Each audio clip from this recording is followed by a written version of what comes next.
in these days when I have stepped back from some of my pastoral responsibilities, I've had a chance to reflect on our years together. And that includes remembering some of the saints who have gone before us. Let me name some. I won't name everyone. It's not intentional, but Carol and I just started talking about this, and these names just came to us, and I hope, even for those of you who don't know these folks, I hope it will speak to you. I remember John and Dolly Clark, and Wanda Lancaster, and Theda Giffen, and Jim Giffen, and Loyal and Connie Edmonston, and Glenna Miller, Dee Prouty, Opal Armfield, Butch Armfield, Edith Armfield, Beverly Armfield Benson, Dorothy Sin, Wyndham Sin, Orville and Jane Millen,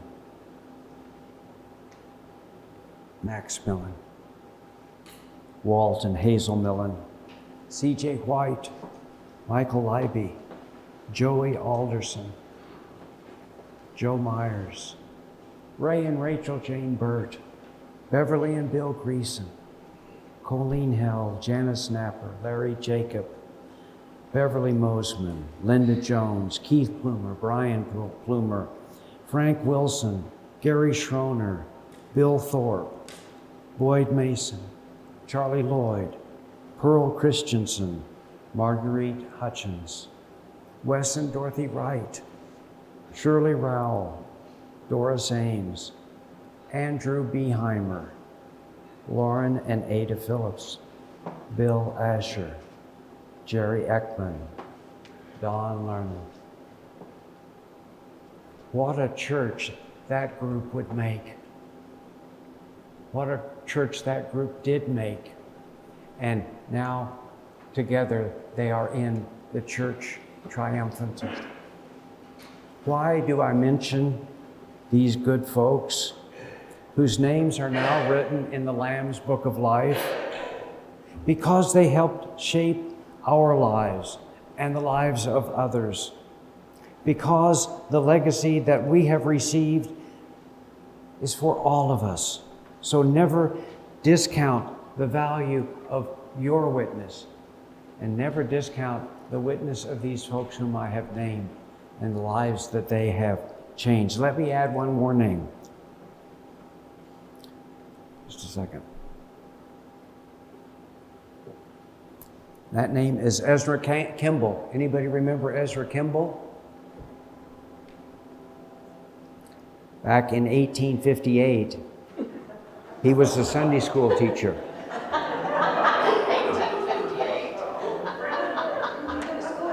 This is not funny. He became interested in the spiritual welfare of a young shoe clerk. After debating what to do, he started down toward the store where the young man worked. He mustered up his courage, and he proceeded to talk to the young man about his faith. That young man, that clerk, was Dwight L. Moody. Kimball got through to Moody, and Moody went on to become the greatest Christian evangelist of his day. But this is just the beginning of what God would do through that Sunday school teacher's mission. Dwight Moody went on to preach a crusade in England in 1879, awakened the heart of Frederick Meyer, a pastor then of a small church. Meyer went on to become a renowned theologian.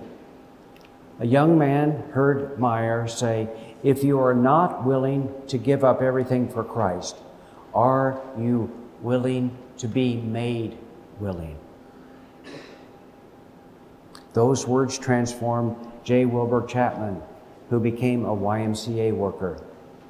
Among those whom Chapman recruited to help him in his ministry was a former professional baseball player named Billy Sunday. Billy Sunday went on to become the greatest evangelist of his generation, forming 2 churches in Wichita, which exist to this day. And he so inspired a group of men that they began to have a prayer group. And they engaged the evangelist named Mordecai Ham to come to their town to keep spiritual revival alive. And in the revival with Mordecai Ham, there was a young man who heard the gospel and made his profession of faith, and his name was Billy Graham.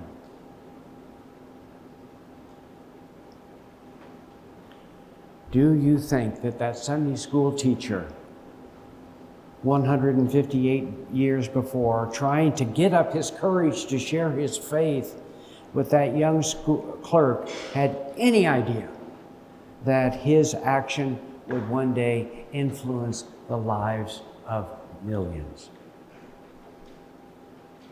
God has imagined greater things for your life and my life than we can ever envision, if we will but trust God. God's timetable is not our timetable. God's purposes are greater than any we can imagine. As Butch shared with us in our morning lesson, beloved, let us love one another, for love is of God. And the one who loves is born of God and knows God. The one who does not love does not know God, for God is love. These 2 verses from John's first letter are the essence of the good news which we have seen lived out right here. In Ian McLaren's book, Beside the Bonnie Briar Bush, there's an account of a Scottish mother, gravely ill, giving advice to her son. You will follow Christ, and when he offers you his cross, you will not refuse it, for he carries the heavy end. And then, just before she passes, she says, I cannot see you now, but I know you're there. And I've just one other wish. If God calls you to the ministry, the first day you preach in your wee church, speak a good word for Jesus Christ, and I will be satisfied. That phrase has stuck with me. Speak a good word for Jesus Christ. We've heard that here. We've heard that from this pulpit. I hope you've heard it from me, from Shelley, from Butch, from Bill, from Alan Thiessen. Anyone who has stood here has spoken a good word for Jesus Christ. God has blessed this church, and God will continue to bless this church. And may you be blessed by this simple witness in his name.